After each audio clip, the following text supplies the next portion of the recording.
మీ business ఏదైనా మీ ఊర్లో promotion చేయాలంటే అది సుమన్ టీవీతోనే సాధ్యం. ఇప్పుడే సంప్రదించండి. ప్రస్తుతం మనతో ఉన్నారు తెలంగాణ మలిదశ ఉద్యమ నేత, జాతీయ బీసీ సంఘ రాష్ట్ర కార్యదర్శి, జిల్లా కాంగ్రెస్ సీనియర్ నాయకులైన చంతన్ రామరాజు గారు మనతో ఉన్నారు. ఒకసారి వారి మాటలు అడిగి తెలుసుకుందాం. సార్ నమస్తే అండి. నమస్తే చెప్పండి. ప్రస్తుతం ఉన్న పరిస్థితులలో మన పార్లమెంట్ నుంచి ముగ్గురు ఉన్నారు. అందులో ముగ్గురు కూడా ఇంతకు ముందు ఇక్కడ పదవులు చేపట్టిన వారే. ఇప్పుడు ఎవరు వస్తే బాగుంటుంది అనుకుంటున్నారు? ముందుగా ప్రజల్లో ఉన్నటువంటి యొక్క ప్రజలకు ప్రభుత్వానికి వారధిగా ఎన్నో సమస్యలను వెలికితీస్తున్నట్టు సుమన్ టీవీ వారికి హృదయపూర్వక నమస్కారాలు తెలియజేస్తున్నాను. ముఖ్యంగా ఇవాళ అసెంబ్లీ ఎలక్షన్ తర్వాత లోక్సభ ఎలక్షన్స్ వస్తున్నాయి. అయితే ఇక్కడ కొట్లాడి తెచ్చుకున్న తెలంగాణ లోపల మరి మొట్టమొదటిసారిగా ఇక్కడ మానుకోట అసెంబ్లీ లోక్సభ నియోజకవర్గం నుండి టీఆర్ఎస్ అభ్యర్థి మన సీతారాం నాయక్ గారు ఇక్కడ ఎన్నుకోవడం జరిగింది.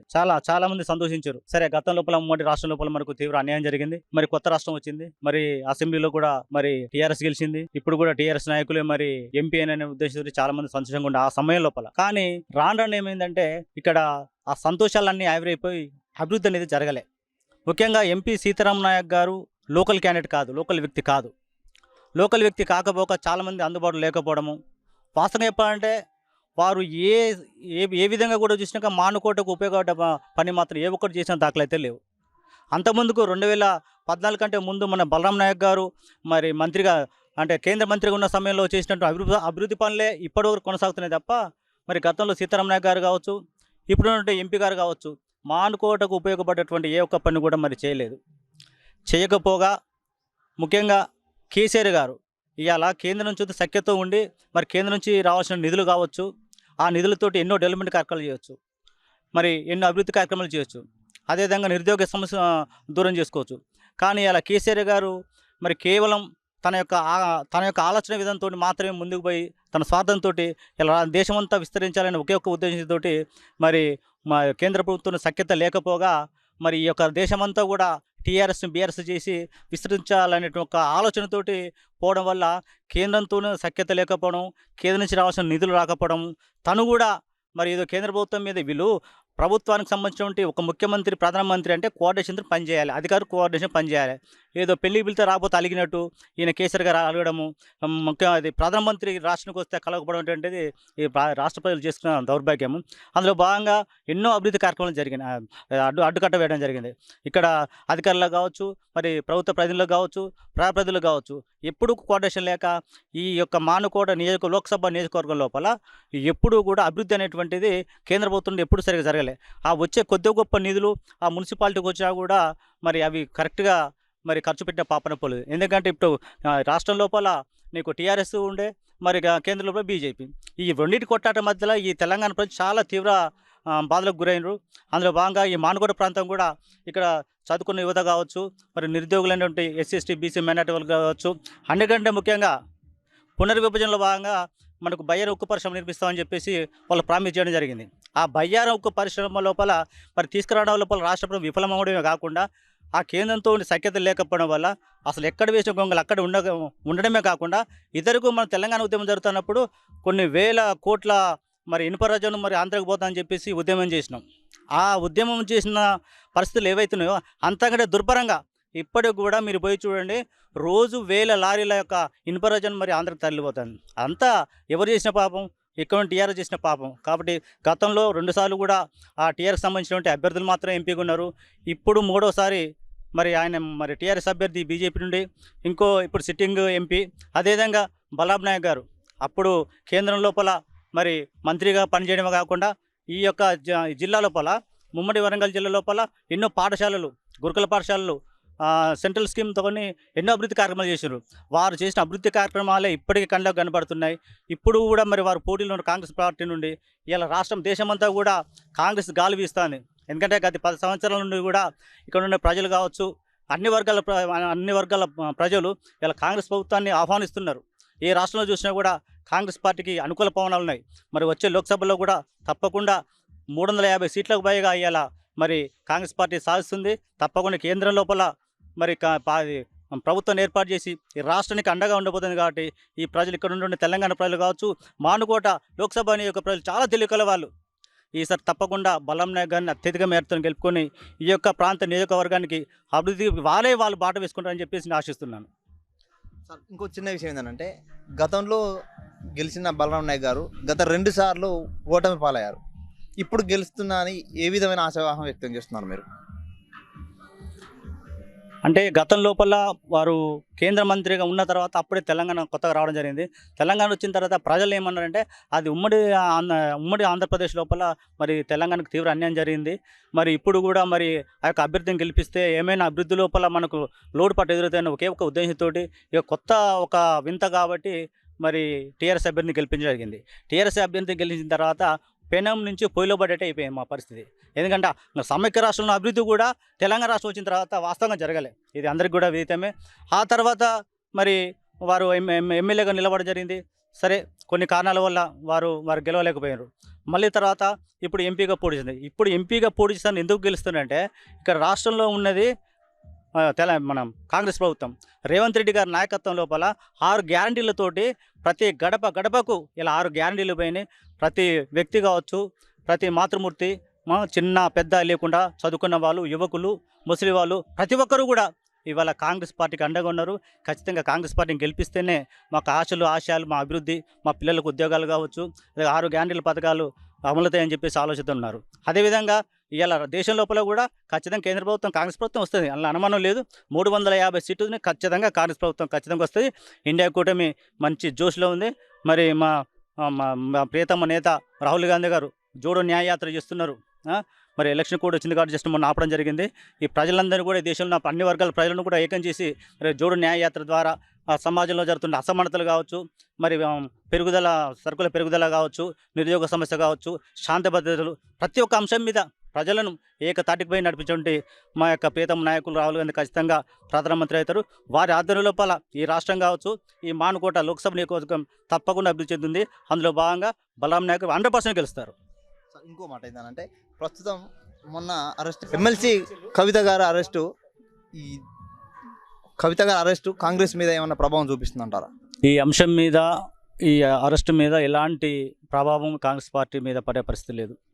ఎందుకంటే అసెంబ్లీ ఎలక్షన్ల ముందు వాస్తవంగా కేంద్రంలో ఉండే బీజేపీ కావచ్చు, రాష్ట్రంలో టీఆర్ఎస్కు మధ్యలో అంతర్గత సంబంధాలు ఏదో ఉన్నాయనేటువంటి అందరికీ విషయమే. కాకపోతే నేను కొట్టినట్టు చేస్తాను, నేను గిచ్చినట్టు చేస్తాను, నువ్వు ఏడ్చినట్టు చేయని అటు కేంద్రము ఇటు రాష్ట్రము ఎన్నో సందర్భాల లోపల మరి రాష్ట్ర ప్రజలను వంచిన సందర్భాలు ఉన్నాయి. ఆ క్రమంలో ఏంటంటే అసెంబ్లీ ఎలక్షన్ అయిన తర్వాత ఇప్పుడు లోక్సభ ఎలక్షన్స్ వస్తున్నాయి. వాళ్ళిద్దరూ ఒకటే అనేటువంటిది యొక్క ప్రజలు మరి భావిస్తున్న ఉద్దేశంతో ఇవాళ వాంటెడ్గా కావాలని చెప్పేసి ఒక కవిత మీద ఆ లిక్కరు పాత కేసు ఏదైతే తిరగదుడి ఇలా వారిని మరి అరెస్ట్ చేయడం జరిగింది. అంతా కూడా అది వారి అంతర్గత విషయం. వారు నిజంగా తప్పు చేసినట్టయితే అది చట్టం చూస్తూ ఊరుకోదు, చట్టం తన పని తాను చేసుకుంటూ పోతుంది. అందులో భాగంగా ఇలా కాంగ్రెస్ ప్రభుత్వం ఎవరిని కూడా మరి వంచే పరిస్థితి లేదు, ఎవరిని కూడా యాచించే పరిస్థితి లేదు. వారు తెచ్చిన గ్యారంటీలు, వారు ఇచ్చిన హామీలే ఇలా కాంగ్రెస్ పార్టీని ఖచ్చితంగా ప్రజల లోపల నిలబెట్టినాయి.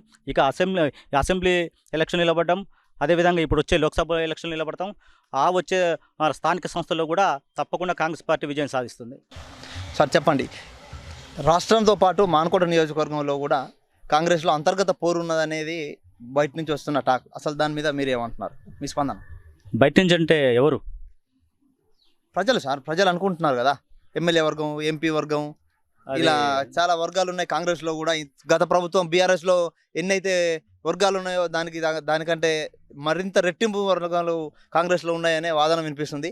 ఇటువంటి వాదనలో కాంగ్రెస్ నెగ్గుతుందా? అసలు ఈ వాదనలు నిజమేనా? అసలు వాస్తవంగా కాంగ్రెస్ పార్టీ అంటేనే ప్రజాస్వామ్యము, స్వేచ్ఛ అనేది ఎక్కువ ఉంటుంది. ఎందుకంటే పనిచేసే ప్రతి కార్యకర్త కూడా తాను కింది స్థాయి నుంచి అవసరం ప్రధానమంత్రి కావాలని కోరుకునే ఆలోచన కామన్గా ఉంటుంది. ఎందుకంటే కష్టపడ్డ ప్రతి వ్యక్తి కూడా కాంగ్రెస్ పార్టీలో ఆ స్వేచ్ఛ ఉంటుంది, ఆ విలువ ఉంటుంది, ఆ స్థాయికి రావడానికి అవకాశం ఉంటుంది. అందులో ఆషామాషిగా మరి వేరే వాళ్ళు ఏదైనా ఆరోపణ చేస్తే మీరు అడగడం కరెక్ట్ కాదు. ఎందుకంటే వర్గాలు, విభేదాలు అనేటువంటి ఎవరైనా వ్యక్తిగతంగా ఉంటే తప్ప పార్టీ లోపల పార్టీని చీల్చేటువంటి వ్యక్తిగత అంటే వర్గాలు ఇట్లాంటివి ఏం లేవు.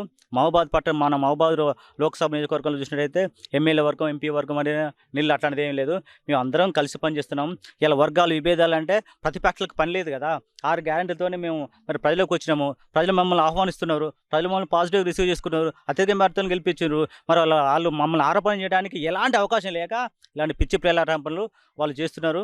అందులో భాగంగానే ఈ వర్గాల విభేదాలు అని చెప్పేసి వాళ్ళకు వాళ్ళు క్రియేట్ చేసుకోవడం వల్ల మీలాంటి గౌరవ మీడియా మిత్రులు కూడా అడుగుతున్నారు. అది రాంగు. వర్గాల విభేదాలు అనేటివి లేవు. ఇక్కడ ఎమ్మెల్యే, ఎంపీ కావచ్చు, ఇక్కడ ఉన్నటువంటి అన్ని వర్గాలు కూడా కలిసికట్టుగా పనిచేసాయి కాబట్టే ఇద్దరికి మా యొక్క మురళీ నాయక్ గారిని 50,000 పైచిలకు మేరతో మేము గెలిపించుకోవడం జరిగింది. అదేవిధంగా ఇప్పుడు ఎంపీ ఎలక్షన్ లోపల కూడా 2-3 లక్షలకు పైచిలకు మెజార్టీతో మేము తప్పకుండా మేము గెలిపించుకుంటాం. సామాన్య కార్యకర్త నుండి ఎమ్మెల్యే వరకు కూడా కష్టపడి పనిచేస్తాడు. అందులో ఎలాంటి అనుమానం లేదు. ప్రస్తుతం ఉన్న తరుణంలో కాంగ్రెస్కి బీఆర్ఎస్ పోటీ ఉంటుందా, లేకపోతే బీజేపీతో పోటీ ఉంటుంది అనుకుంటున్నారా?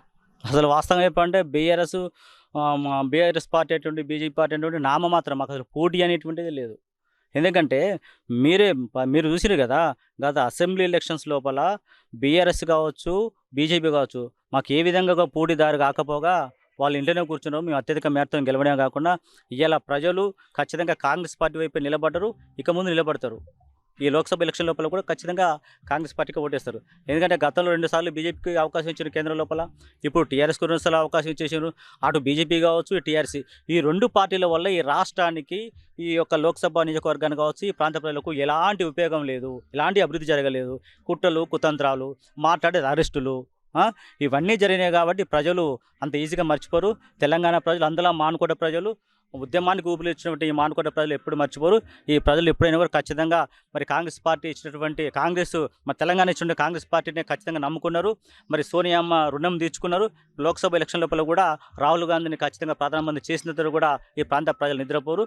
లోక్సభ ఎన్నికల లోపల బలరాం నాయక్ గారు అత్యధిక మేరతో గెలుస్తారు. రేవంత్ రెడ్డి గారు అన్న మాటకి గేట్లు ఎత్తేసాం అనే మాటకు మన మైబాద్ కాన్స్టిట్యున్సీలో కూడా చిన్న మాటలు వినిపిస్తున్నాయి. అదేంటంటే మాజీ ఎమ్మెల్యే శంకర్ నాయక్ గారు కూడా కాంగ్రెస్ తీర్థం పుచ్చుకోబోతున్నారు అనే ఆప్షన్స్ వినపడుతున్నాయి. ఒకవేళ కాంగ్రెస్ తీర్థం పుచ్చుకుంటే రిసీవ్ చేసుకుంటారా, లేకపోతే దాన్ని మీరు తిరస్కరిస్తారా? ఇక్కడున్న కాంగ్రెస్ శ్రేణులు ఏమంటున్నారు చెప్పండి సార్. అసలు టీఆర్ఎస్, బీజేపీ నైజం ఒకటే. వాళ్ళ ప్రభుత్వానికి తక్కువ సీట్లు ఉన్నప్పుడు, ప్రభుత్వం పడిపోయే పరిస్థితి ఉన్నప్పుడు, ప్రభుత్వం ఏర్పాటు చేయడానికి కొన్ని సీట్లు ఉన్న సమయం లోపల ప్రత్యర్థులను లొంగ తీసుకోవడమో, లేకపోతే ప్రత్యర్థులు కాసు చూపెట్టి మరి వాళ్ళను తీసుకోవడం జరిగింది. గతం లాస్ట్ టైం కూడా మరి ఇలా టీఆర్ఎస్ ప్రభుత్వం ఎట్లా ప్రభుత్వం నిలబడ్డది, కాంగ్రెస్ ప్రభుత్వం నుండి చాలామందిని మరి మిగతా అభ్యర్థులను కొనుగోలు చేసి నిలబెట్టడం జరిగింది. అంటే అప్పుడు అమ్ముడుపోయే వాళ్ళు అమ్ముడుపోయారు. కానీ ఇప్పుడు ఇక్కడ చెప్పేందంటే ఇప్పుడు కాంగ్రెస్ ప్రభుత్వాన్ని గత కొన్ని సంవత్సరాలుగా వెన్నంటి కాపాడినటువంటి సైనికులను, చిన్న కార్యకర్త నుంచి కూడా పెద్ద నాయకుడి వరకు కూడా ఖచ్చితంగా కాంగ్రెస్ పార్టీకే పనిచేయాలి, కాంగ్రెస్ పార్టీయే మా ప్రాణం కొనసాగుతున్నారు. ఆ క్రమం లోపల గత 10 సంవత్సరాల నుండి బాగా సంపాదించుకొని మరి బెదిరింపులకు పాల్పడి, కబ్జాలకు పాల్పడి సంపాదించుకుంటే ఇక టీఆర్ఎస్ నాయకులు ఎవరైతే ఉన్నారో వాళ్ళు తమను కాపాడుకోవడం కోసమో, వాటి కోసం వీటి కోసమో రావడానికి ప్రయత్నం చేస్తారు. కానీ ఆ ప్రయత్నాన్ని మాత్రము మన యొక్క కాంగ్రెస్ ప్రభుత్వం స్వాగతించబోదు, ఇక్కడ ప్రజలు స్వాగతించబోరు, నాయకులు కూడా స్వాగతం చెప్పడానికి కూడా అనుకూలంగా లేరు. వాస్తవంగా మరి టీఆర్ఎస్ ప్రభుత్వం లోపల కూడా చాలామంది నిజాయితీగా పనిచేసిన వాళ్ళు కొంతమంది ఉన్నారు. వాళ్ళు రావడానికి ప్రయత్నం చేస్తున్న క్రమం లోపల మరి టీఆర్ఎస్ లోపల బాగా డబ్బు సంపాదించుకున్న వాళ్ళు కావచ్చు, భూ కబ్జాలకు పాల్పడిన వాళ్ళు అటు బీజేపీ పోతారు, ఎవరు ఇష్టం వచ్చే వాళ్ళు పోతారు. నిజాయితీగా పనిచేసినటువంటి కార్యకర్తల కోసం, నిజాయితీగా పనిచేసినటువంటి ప్రజాప్రతినిధులు కొంతమంది ఉన్నారు. ఆ ప్రజల కోసం రేవంత్ రెడ్డి గారు అన్నారు గేట్ ఓపెన్ చేస్తున్నామని. తప్పకుండా నిజాయితీగా ఖచ్చితంగా పార్టీ కోసం పనిచేసే వాళ్ళు ఎవరైనా కూడా మేము ఆహ్వానిస్తాం, అందులో తప్పు లేదు. ఎందుకంటే మంచిగా పనిచేసిన వాళ్ళకు ఇప్పుడు వచ్చే వాళ్ళకు కూడా పెద్ద ప్రాబ్లం అయితే ఉంటుందని నేను అనుకోవట్లే.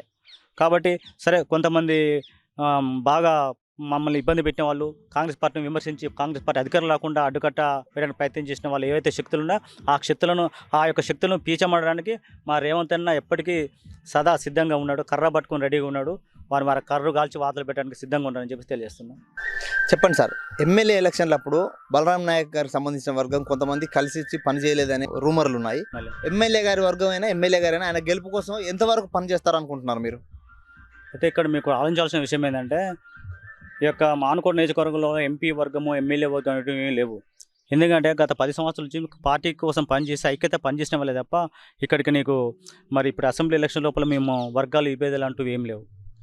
కాబట్టి ఇప్పుడు పోయినసారి ఎంపీ వర్గం కావచ్చు, మీరు చెప్పేటువంటి ఏదైతే వర్గాలు ఉన్నాయో ఆ వర్గాలు ఏవి లేకుండా అందరూ కలిసికట్టుగా పనిచేస్తేనే డాక్టర్ మురళీ నాయక్ గారికి అంత మెజార్టీ వచ్చింది.